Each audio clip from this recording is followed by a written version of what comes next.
"You're either Nexus or you're against us." Such was the refrain that Wade Barrett would sternly boom whilst the head of the first wave of NXT contestants. In June 2010, Barrett led a guerrilla-style attack on John Cena, CM Punk, and various ringsiders and staffers while tearing apart the Monday Night Raw ring. The entire melee called to mind the ruthless assaults carried out by the New World Order a decade and a half earlier, and it seemed like the Nexus would carry on that chaotic mantle for this decade. Sadly, the Nexus would ultimately peter out. First done in by a group of WWE defenders that year at SummerSlam, and then continuing to exist without that authoritative sense of power for the remainder of the days. In all, 13 different men would assume the yellow and black of the Nexus across 2 different forms of the group. Here's where they all ended up. Mason Ryan, Stevie Ray, Earthquake, Alundra Blaze, Norman Smiley, Zach Gowen, Bam Bam Bigelow, Ahmed Johnson, Tory Wilson, Buff, Bagwell, Robert Gibson, Dave Taylor, Terry Taylor, and Godfather's Holmes.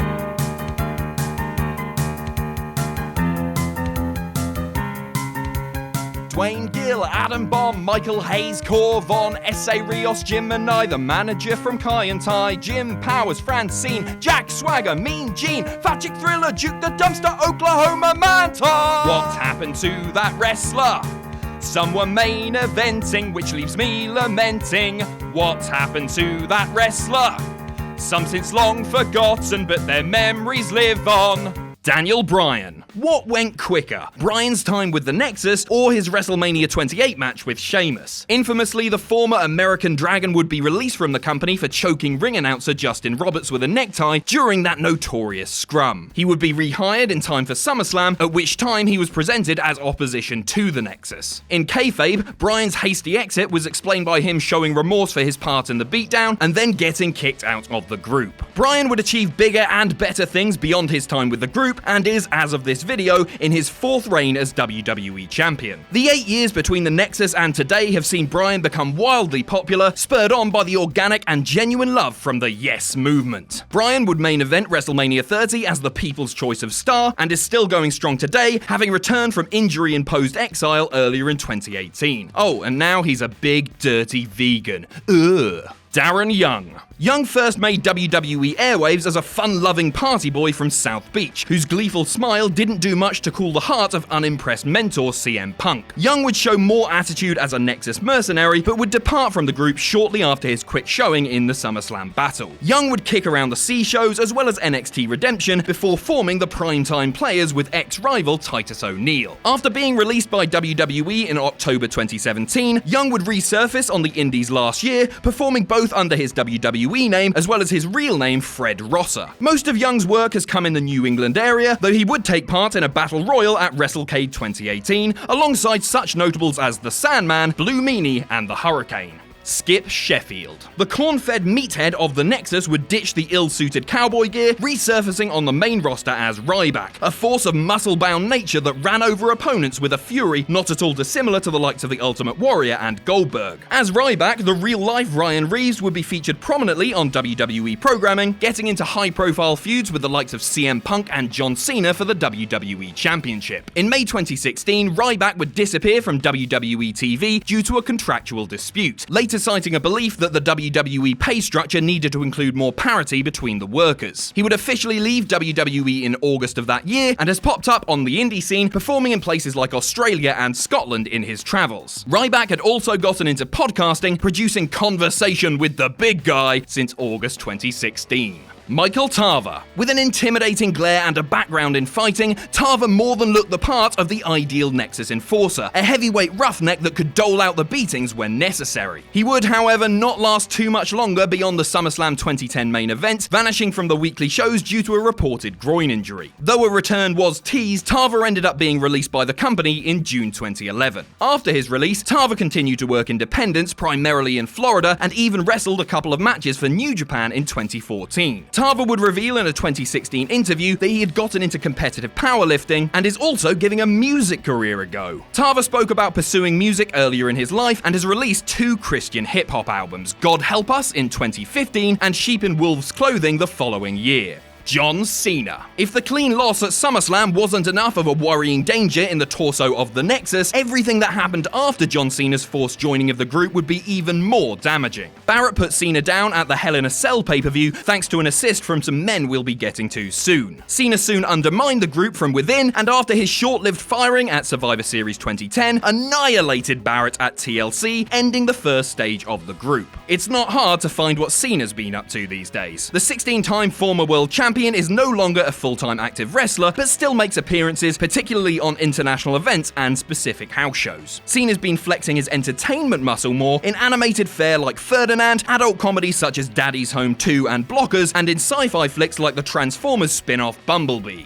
Wade Barrett. The original Nexus leader seemed to have all the tools necessary to be WWE's next big main event heel. A towering frame, the rough and gravelly voice of a hard-nosed villain, and the gravitas of a legitimate street fighter. Barrett was an excellent choice for the leader of the belligerent squadron, though it was sadly short-lived. The rest of his WWE tenure would see Barrett win 5 Intercontinental titles and become the 2015 King of the Ring. Barrett was released from WWE in May 2016 per his wishes. After time away from professional wrestling, Barrett resurfaced in a series of non-wrestling roles, including color commentator and on-screen matchmaker for several promotions. In November 2018, Barrett made his debut for Lucha Underground, playing a seedy, cigar-toting villain known as the Lord. Barrett also continued to pursue acting during his wrestling hiatus, starring in a direct-to-video action release entitled I Am Vengeance. Justin Gabriel. The aerodynamic South African was already 13 years into his career when he brought his graceful daredevilry to the Nexus. That fall, he and partner Heath Slater would capture the unified tag team titles, holding them for 2 months. Once the partnership with Slater dissolved, Gabriel began working underneath as a babyface, mostly relegated to the C-shows, while later forming a promising duo with Tyson Kidd that was sadly cut short due to Kidd suffering a knee injury. A frustrated Gabriel would quit WWE one day before the 2015 Royal Rumble. Gabriel has since become synonymous with Lucha Underground, where he's wrestled as the Darewolf PJ Black. Gabriel would also wrestle for Ring of Honor in November 2018, and even teamed with former Nexus allies Young and Tava for matches in Chikara. Gabriel also suffered a notable setback, having lost a finger as the result of a base jumping accident in 2017.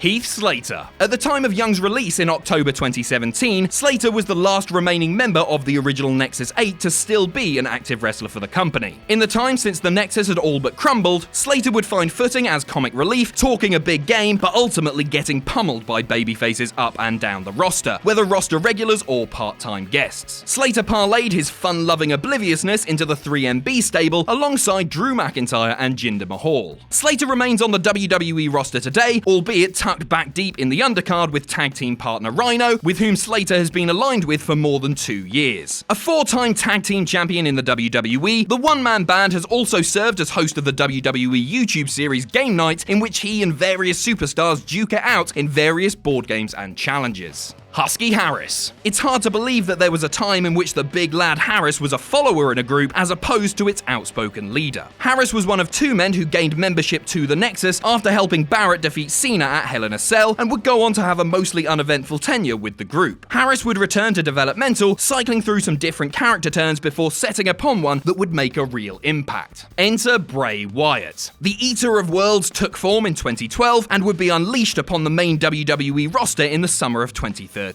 The riddle-talking Wyatt has had a number of high-profile feuds, including with John Cena, Randy Orton, and The Undertaker, and even reigned for 7 weeks in 2017 as WWE Champion. Wyatt was most recently seen at WWE's Starrcade event defeating Baron Corbin. Mason Ryan. The second version of the Nexus was graced by this hulking brute from Wales, in whom many would see more than a passing resemblance to Batista. Had Nexus been as strong as Evolution, Ryan would certainly have fit that Batista role on size alone, but he certainly didn't have the longevity of his animal predecessor. In the fall of 2011, a post-Nexus Ryan was now a babyface, feuding with the likes of Jack Swagger and Dolph Ziggler, and even competed in a traditional Survivor Series elimination bout that year. Throughout 2012 and 2013, Ryan was rarely seen on the main roster and instead spent more time on NXT in the group's early days. He received his WWE release in April 2014 and would wrestle with some regularity until late 2015. Today, Ryan plays the role of Chief Archer in the Cirque du Soleil show Car, which runs near nightly at Las Vegas's MGM Grand.